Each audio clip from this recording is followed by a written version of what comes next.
हाँ तो बच्चों, हमारा आज का जो क्वेश्चन है, ये हमारे पास है कि 0.2 मीटर त्रिज्या वाले एक बड़े जार में तली 0.1 मीटर ऊंचाई तक ग्लिसरीन, जिसका अपर्णांक दे रखा है 1.4, भरी है।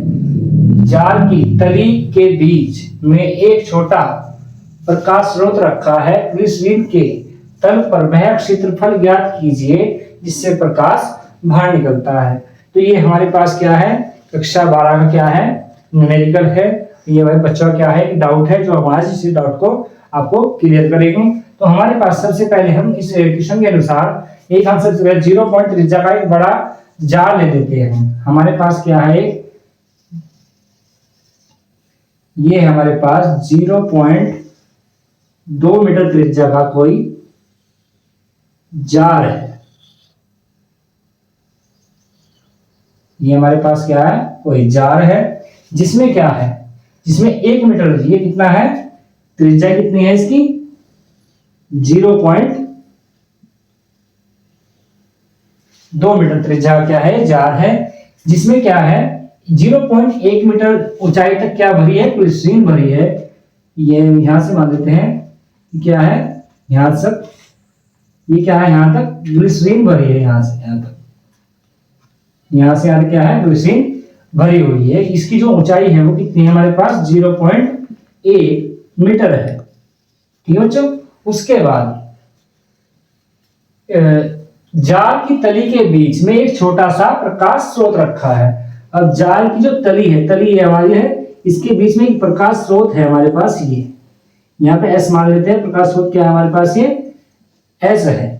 अब यहां से क्या है रखा है, ग्लिसरीन के तल पर वह क्षेत्र हमें ज्ञात करना है जहां से प्रकाश बाहर निकलता है। तो यहां से क्या होगा, प्रकाश हमारे पास इससे ऐसे जाएगा,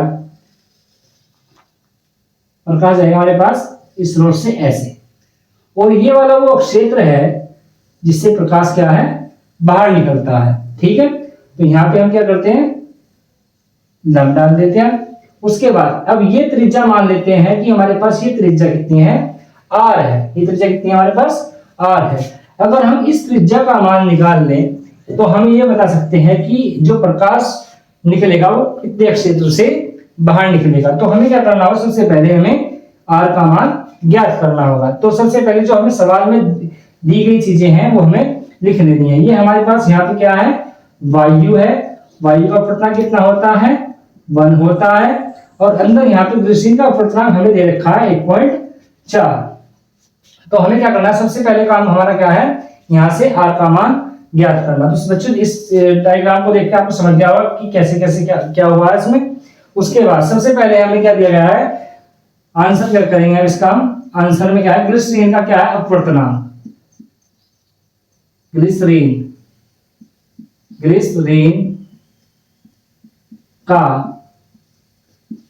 अपवर्तनांक, ग्लिसरीन का अपवर्तनांक n बराबर कितना है, 1.4 है।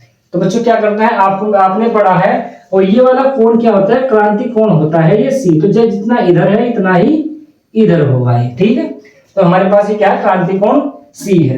तो हम क्या करते हैं, जब हमारे पास किसी चीज का मतलब किसी भी माध्यम का अपवर्तनांक होता है तो हम क्या करते हैं, वहां से यहाँ से क्रांति कोण के पदों में साइन C का फॉर्मूला क्या होगा, n बराबर कितना होता है, 1/sin C, 1/sin C। और sin C का जो मान होगा वो कितना होगा, 1/n होगा। और n की वैल्यू आपको पता है कितनी है, 1.4 है। तो हमारे पास आएगा sin C।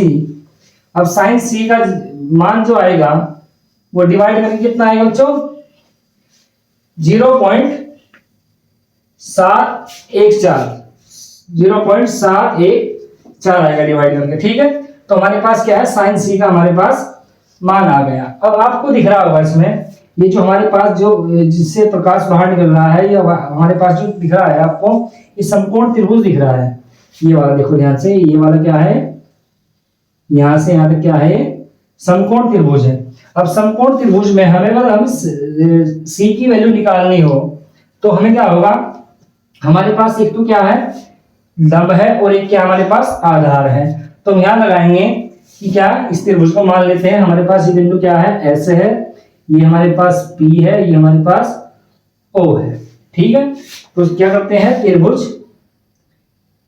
POS में, त्रिभुज POS में अब tan C का जो मान होगा, tan C क्या होता है, लंब बटा आधार। लंब कितना है हमारे पास, लंब है ये SP, लंब कितना है SP, और आधार कितना है OP। तो यहां से हमारे पास आएगा tan C। अब यहां से कितनी वैल्यू हमारे पास, ये 0.1, 0.1 या h मान लेते हैं अभी, कितने हमारे पास ये h।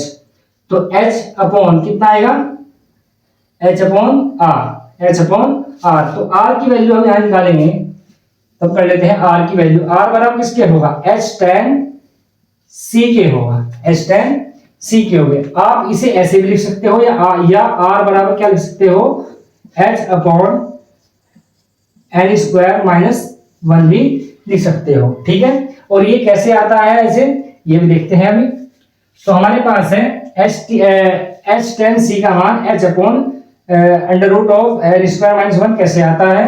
तो देखो ऐसे, ये हमारे पास है h tan c है, हमारे पास h tan c है, तो हम क्या लिखते हैं, sine c upon cos c, और h साइन c, और साइन c यहाँ कितना है हमारे पास, cos c कैसे लिखते हैं हम साइन के पदों में, 1 माइनस साइन स्क्वायर c।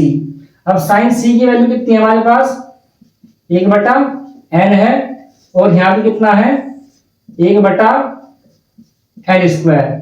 यहाँ पे है h अपॉन n, इधर कितना आएगा n square minus 1 upon n, और n से n यहाँ कैंसिल हो जाएगा, तो यहाँ बचेगा हमारे पास ये वाला फॉर्मूला, ठीक है। तो हम क्या करना है, r निकालने के लिए h का मान हमारे पास कितना है 0.1 है, और n का मान कितना है हमारे पास, n का मान कितना है 1.4। तो 1.4 का क्या है होल स्क्वायर और माइनस 1 है, और 0.1 अपॉन कितना आया 1.96 माइनस 1। अब 0.1 जब इसका वर्गमूल लेंगे हमारे पास मिलेगा 0.96। अब जब इसका वर्गमूल लेंगे तो हमारे पास आएगा 0.98 ऐसा आएगा, ठीक है। तो जब इसे डिवाइड करेंगे तो हमारे पास जो आंसर आएगा वह आएगा बच्चों, इतना भाग करने के बाद 0.12102 आएगा इसे डिवाइड करने के बाद। अब ये हमारे पास क्या, r की वैल्यू हमने निकाल ली है। अब जब r की वैल्यू निकाल ली है तो हमारे पास ये जो क्षेत्रफल है ये कैसा है, वृत्ताकार क्षेत्रफल है। तो हम क्या करेंगे, इसमें वृत्त का क्षेत्रफल का फॉर्मूला लगाएंगे। तो वृत्त का क्षेत्रफल या जिससे प्रकाश बाहर निकलता है उसका क्षेत्रफल, वृत्त का क्षेत्रफल कितना होता है पाई r स्क्वायर। और पाई की वैल्यू कितनी है 3.14, और r की वैल्यू कितनी है 0.12 और 0.102, ठीक है। अब मल्टीप्लाई करेंगे तो आपके पास जब आंसर आएगा 0.337 यही आपका। तो बच्चों इसका क्या है, फाइनल आंसर क्या है 337 या 327 भी है, ठीक है। उसके बाद आपको क्या करना है, अगर आपका कोई क्लास 12 फिजिक्स और क्लास 10 मैथ का कोई डाउट हो तो आप क्या कर सकते हो, कमेंट बॉक्स में आपको बता देना है। उसके डाउट की हम आपको क्या करेंगे, वीडियो बना के आपको अच्छी तरीके से समझा देंगे। तो आपका डाउट क्या आ जाए, आपको क्या करना है, वीडियो को लाइक और शेयर